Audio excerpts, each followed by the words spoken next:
Wali Allah, Nabiullah, satu nabi setan.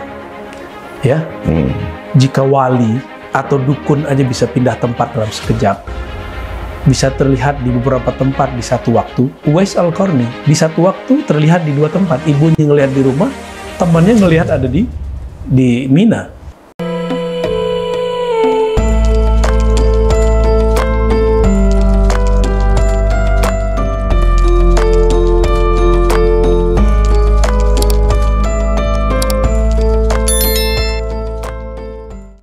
Buya, kalau Nabi Khidir, saya mendengar memang masih hidup. Dia bersama dengan orang-orang para pencari ilahi.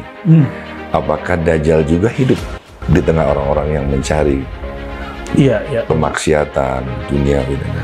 Wali Allah, Nabiullah, satu nabi setan. Ya, jika wali atau dukun aja bisa pindah tempat dalam sekejap, bisa terlihat di beberapa tempat di satu waktu. Uwais Al-Qarni di satu waktu terlihat di dua tempat. Ibunya ngelihat di rumah, temannya ngelihat ada di Mina, di Arafah. Ketika tawaf, bengong, ini Uwais itu siapa?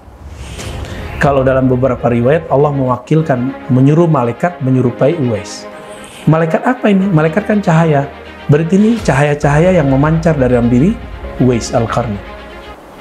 Sama, Dajjal itu juga punya kegelapan-kegelapan yang bisa memancar di mana-mana. Bayang-bayang kita kalau berdiri begini, lalu ada 7 lampu di depan kita, maka bayang kita ada 7. Maka akan terlihat 7. Ini contoh aja Bang Dik. Ini ilustrasi biar gampang. Bahwa Dajjal itu dan Nabi Khidir, bayang-bayang mereka bisa terlihat di mana-mana. Dan ini bukan khurafat, karena ada dalilnya. Apa dalil yang paling kuat lagi setelah ada Sahih Bukhari tadi tentang Uwais Al-Qarni? Sayyidina Yusuf alaihissalam. Sayyidina Yusuf ketika digoda oleh ibu angkatnya, bukan ibu angkat juga ya, tuannya, nyonyanya, majikannya sangat cantik sekali, perempuan paling terawat di zaman itu. Saya nggak bisa bayangin, Bang Dik pasti langsung pingsan ngeliatnya ya. Mungkin matanya nggak bisa kedip lagi dengan kacamatanya yang lucu itu ya. Yusuf alaihissalam hamma biha, sempat ada himmah, tergerak sedikit. Itu secara nafsiyah, tapi batin beliau menyelamatkan. Batinnya kemudian melihat ayahandanya Sayyidina Yakub bin Ishaq itu muncul di depan bawa tongkat, lalu begini kepalanya, menegur. Nabi Yusuf sadar ketika dia sempat bergumam, wow cantik juga ya, gitu. Dan itu tidak dosa. Kan kita mengagumi sesuatu dosa? Enggak. Ya wajar, beliau selama ini mengagumi sebagai nyonya, sekarang malah digoda gitu. Diketuk, Nabi Yusuf. Untung Bang Dik dan saya bukan Nabi, jadi nggak perlu diketuk. Lewat dulu ya kan. Walhasil, beliau menyaksikan ayahnya ada di Mesir, padahal ayahnya tinggal di Yerusalem. Jarak Mesir Yerusalem lumayan jauh. Nggak mungkin perjalanan sekejap, semenit, 2 menit, nggak mungkin.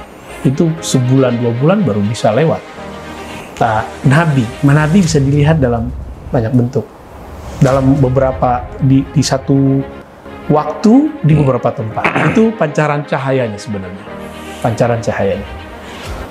Nah, jadi umurnya berapa? Hitung aja dari zaman Bani Israel sampai sekarang. Ciri-cirinya ada di mana, Bu? Saya tidak berani karena hadisnya hanya menyebutkan pulau. Satu pulau.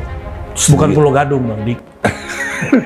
Mungkin pulau, jadi ingat segitiga Bermuda. Enggak juga. Di dalamnya mungkin? Enggak, ini rahasia kenapa? Kalau segitiga Bermuda, mungkin kita udah bunuh dia dari dulu kali. Ya, nggak mungkin semudah itu. Atau di ujungnya bumi? Di mana itu ya di ujungnya? Emang bumi? Ada ujungnya bumi, Bang Dik? Bumi bulat, mana ada ujungnya? Gini, Bu ya. Ya. Dajjal itu digambarkan ya, banyak banget di YouTube nih Bu ya, yang disandingkan bahwa dia bermata satu gitu. Nah, bermata satu ini sebenarnya sistem atau cara pandang orang yang hanya melihat dunia dan dunia saja. Jangan-jangan, mohon izin Bu ya, Dajjal itu ada di hati saya gitu. Di hati kita gitu. Jika pertanyaannya Dajjal secara maknawi, Dajjal kebohongan ya. Kebohongan yang ulung tadi. Iya, itu ada di sekitar kita semua. Maka Nabi mengatakan setelahku akan muncul salasuna dajjalun, 30 dajjal. Itu menunjukkan banyak, bisa jadi lebih. Lalu ada dajjal secara hakiki. Itu dajjal yang Samiri Musa bin Syam'un itu. Nah, bagaimana ada mata satu? Semua hadis tidak ada yang menyebutkan bahwa dajjal itu matanya satu. Matanya dua, tapi makanannya belean. Apa terjemahan belean itu? Belekan. Belekan. Ada kotorannya. Iya, ketutup terus. Karena dia mengalami waktu kecilnya karena banjir itu, mengalami nggak tahu apa yang terjadi pada badannya. Karena ini penyatuan spirit iblis dengan badan itu agak sulit kali ya, wallahu alam, sehingga matanya mungkin tidak kuat satunya. Dan ini cara Allah untuk memberi pelajaran bagi si Dajjal ini sebenarnya. Nah itu buka cuma satu, itu pun kebuka-buka tutup gitu. Oh, sebenarnya matanya dua, cuma satu kicer kali ya? Iya. Gitu ya saking. Iya, kanan, yang kanan. Yang kanan. Oh, yang kanan. Terus. Ini Dajjal ya? Salah lagi, tolong diedit tadi ya. Gitu, Bari. Gitu, Adapun satu, itu imajinasi orang-orang yang berimajinasi tentang Dajjal mata satu, gitu ya. Jadi kalau kayak di film-film anak-anak tuh ada siapa namanya temennya Sung Goku itu, Tenzin Han ya, Buya Asfi ya. Dia jurusnya kan begini tuh, matanya kan 3 tuh. Dulu kita waktu luar biasa beliau udah banyak baca kitab, tapi nonton Sung Gokong dulu. Sung Goku, ya. Sung Goku luar biasa. Ya, terus kalau di Sung Gokong kan ada lagi tuh yang siapa namanya? Yancha ya, apa? Ini Sung Goku Dragon Ball. Iya, Dragon Ball. Oh, saya juga nonton itu, saya baca juga itu. Tidak ada seni baca komik ataupun film, kecuali itu inspirasinya dari cerita-cerita sana semua. Iya, betul. Ya, jadi itu bukan cerita bohong. Avatar termasuk. Luar Avatar biasa. Tentang yang jelas itu komik luar biasa dengan penggambaran yang luar biasa. Maka Bang Dik sebagai seniman pelukis, ketika disebut mata satu atau matanya satu yang bisa melihat, yang ketangkap oleh seniman-seniman mungkin Illuminati atau saya nggak tahu namanya, mereka kemudian melukis satu mata, gitu ya. Apakah itu satu sistem? Nah, itu penafsiran simbol, karena ini sebagai seorang seniman, Bang Dik, bukankah satu lukisan bisa ditafsirkan banyak makna? Iya. Nah, dan saya tidak mau terjebak kepada banyak interpretasi yang bisa jadi salah.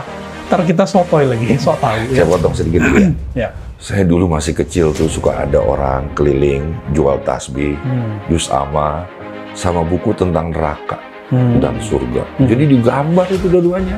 Waduh. Nah, herannya ini masuk gitu loh. Sehingga kita takut. Sekarang orang-orang barat tuh dengan agamanya masing-masing suka menggambar, sehingga anak-anak jadi doyan buku yang tidak berbau Islami. Ini salah satu pemahaman juga kali ya, untuk agar anak-anak kita terkecoh gitu ya. Bisa jadi. Karena Dragon Ball tuh indah banget ceritanya. Tapi itu yang nulis kan bukan orang barat, Jepang ya. Mungkin pesanan orang barat. Enggak, ide itu turun di satu hari, satu malam bersamaan, Bang Dik. Ada yang menangkapnya secara detail, ada yang menangkapnya secara umum. Saya sering mengalami itu. Jadi misalnya kita dapat ide menulis suatu tema. Atau kita niatkan nanti saya akan posting 3 hari lagi. Besok profesor saya sudah masuk tulisannya ke Republika atau Kompas. Wow, hebat juga nih Pak dosen. Gitu. Secara metodologi itu ada penjelasannya, tapi itu penjelasan filsafat masyaiyah, namanya filsafat peripatetik. Saya tidak mau menjelaskannya di sini. Kapan? Nanti kita bicara tentang apa perbedaan filsafat dengan sufi. Nanti ada ya. Tunggu tanggal mainnya itu tentang filsafat dan sufi ya. Karena filsafat itu kata-kata yang kadang-kadang bisa menyamarkan ayat-ayat. Sufi sendiri adalah orang yang mampu melihat realitas kenyataan hidup atas nama cinta. Masya Allah. Ini luar biasa loh. Saya pingin jadi sufi itu, tapi susah. Karena sufi itu dibenci, dibalas dengan doa. Ya, betul ya. Dipuji dia tidak mau. Karena Allah lah yang pantas. Kapan-kapan kita bahas itu ya. Insya Allah.